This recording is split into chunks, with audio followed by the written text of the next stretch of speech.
The Magic Show is brought to you by StarCityGames.com, and check this out. This weekend, the StarCityGames.com Open Series hits Minneapolis for the first time ever, and this event is going to be huge. We're talking hundreds of players, over $10,000 in cash prizes, at least 8 players qualifying for the 2010 StarCityGames.com Invitational, live coverage on the StarCityGames.com website, tons of side events, and as much Magic the Gathering as we can pack into one weekend. So make plans to join StarCityGames.com in Minneapolis, and we'll see you there. Hi, this is Evan Irwin live from the Denver Open, and...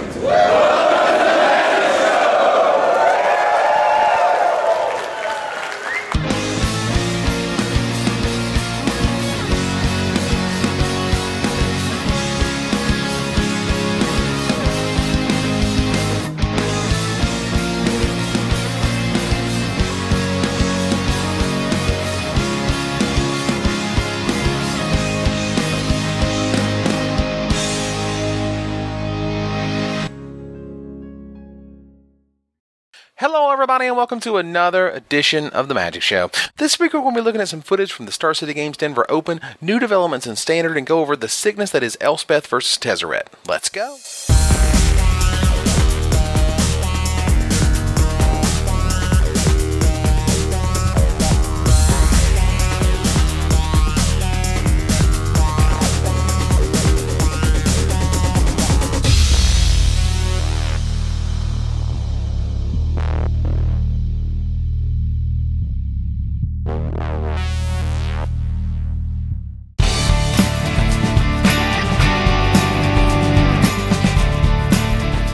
So this past weekend we saw some really interesting decks come out of the Star City Games Denver Open along with U.S. Nationals.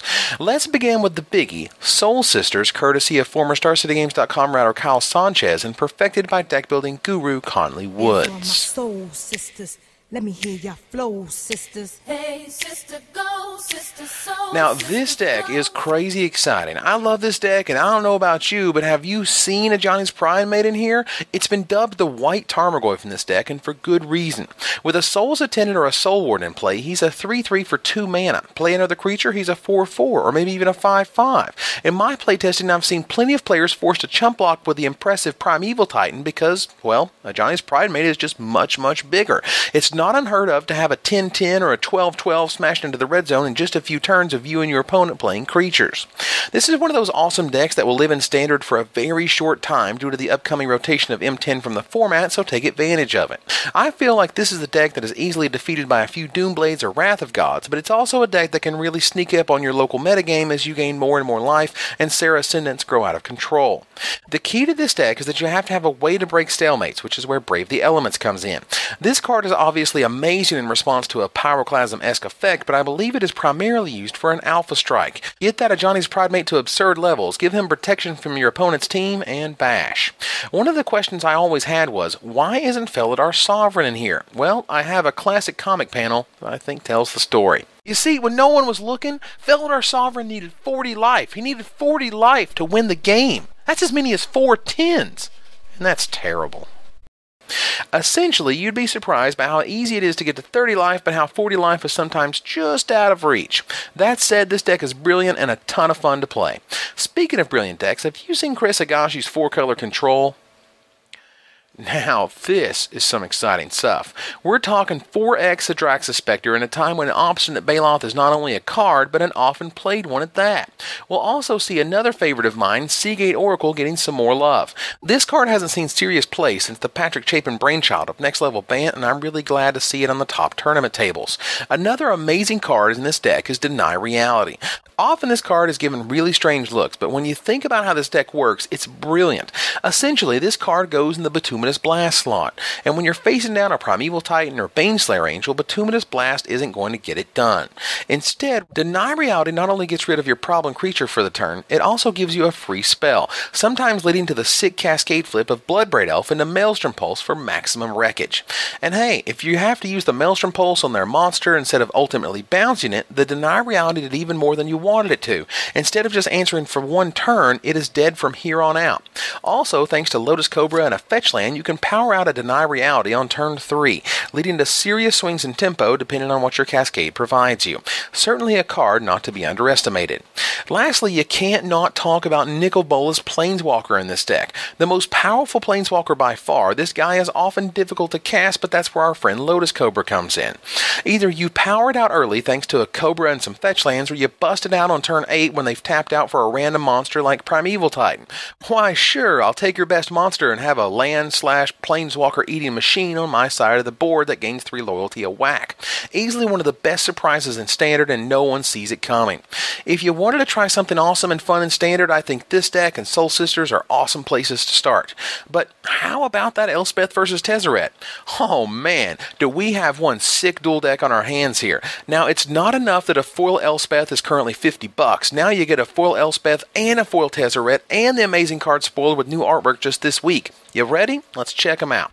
On Elspeth's side, we begin with Crusade, a card that has since been upgraded to Honor of the Pure, but should do excellent things for Elspeth's mono-white army. The really exciting card in her deck is Swords to Plowshares, which the deck comes with 2 copies. This card alone will be worth $3 plus, and how nice is that artwork? Total badass. For Tezzeret, we've got some sickness and we've got some sickness. This comes from Thirst for Knowledge, a fantastic card that was once the best card drawn extended, now with sweet Tezzy Field artwork.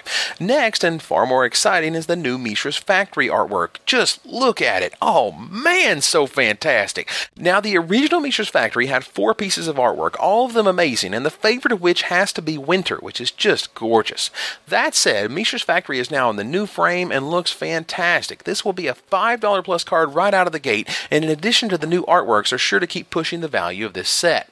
Like Jace vs. Chandra before it, I believe this set will only grow in value. Finding a Jace vs. Chandra is rare these days, as that set is $90 plus if you can find it, and someday I think Elspeth vs. Tezzeret will be just as lauded. Now, you can say I work for Star City Games, I'm just trying to sell copies or whatever, but I'm telling you right now, one day you'll look back and wish you had purchased one of these early before their value began to climb. And with foil Planeswalkers, the new Swords to Plowshares, and the amazing new Mishra's Factory artwork, this is one value-added bundle. So that's it for this week, folks. Next week, we'll be barreling towards Pro Tour Amsterdam, where I'll be flying across the pond and talking with the biggest names in the business. Until next time, Magic players, this is Evan Irwin, tapping the cards so you don't have to.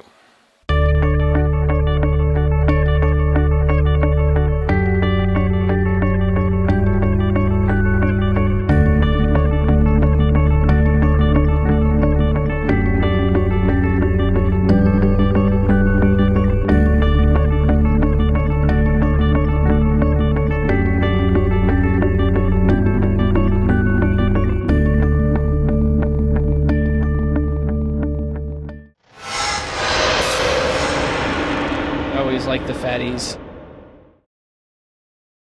That's the way to go. What's up? What was that? This is Adam Prozac. Welcome to the Magic Show. Like I expect us to just like